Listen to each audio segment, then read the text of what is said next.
শিখলাম, তার মানে হচ্ছে গিয়ে যখন বাতি থাকবে, হ্যাঁ বাতি পুরো হয় না, তখন ধরে আঠাটা পড়বে না, পড়বে না। গাঢ়। আর এখন তো পানির মতো হয়ে গেছে। আচ্ছা, এই জন্য এটা এই দুটো একটু গাঢ় হয়, একটু পরে পাকবে মনে হয় না? না না, পেকে দেবো সব আয়া করছে। কিন্তু এগুলো একবার পাতলা। এই যে কাশি নাও সারা এখন মুখে কাগজ দিয়ে দিয়ে আর একটু ইয়ে আছে। 5 মিনিট 2 মিনিট পড়ুক, আঠাটা পড়লে পরে মাথাটা মুছে দিবা। মাথাটা মুছে দিলে আর কষ্ট থাকবে না। এটা নেকড়ে দিয়ে মুছে পরে ইয়াটা লাগাই দিলে। নাকি রমেশ, নাকি যে আগে দেখছে হালকা মাটি দিলে পরে না। না এই 5 মিনিট গেলে দেখা যায় পড়ে যাবে সব। 5 মিনিট সময় 2-4 দিলে মিনিট পড়ুক, পড়ার পরে মাথাটা মুছে দিলে 5 মিনিট 4 মিনিট দেখে না দিলে কিছু লাগবে না।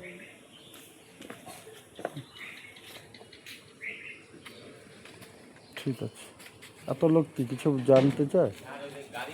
আরো দেখে এই গাড়িটা একটু ইয়ে করে দাও। হ্যাঁ,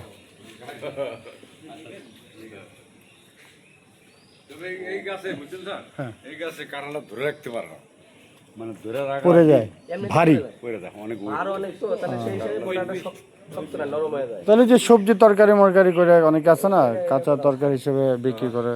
ওই একটা কাঁচা সময় বিক্রি করলে সবচেয়ে ভালো। একটা কিন্তু আমি পারছি 35 জানেন, 32 কেজি। 32 কেজি, মাশাল্লাহ। একটা গাছের গোড়া মোটা তো, এই জন্য মনে হয় ফলও মোটা হয়। ফল মোটা, কিন্তু এই যে বোড়ারাই কিন্তু কাঁঠাল ধরে রাখতে ধরে রাখতে পারে না। এমনিতে পড়ে যায়। এটা যদি খালি কাঁঠালটা ওই উপরেও তো আছে, অনেক উপরে। ওই যে কাঁঠাল ওরকম হইতো এক কেজি পৌঁছাই দিত। না এবার কাঠের গন্ধ হচ্ছে তো হয়ে গেছে। গত বছরের তুলনায় এবার বছর কাঁঠাল থেকে এবার কাঠের গন্ধ হচ্ছে কম ধরছে না।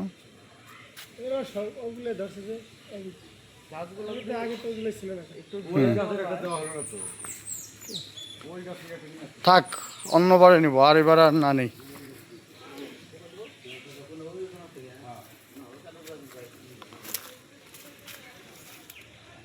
মাশাআল্লাহ,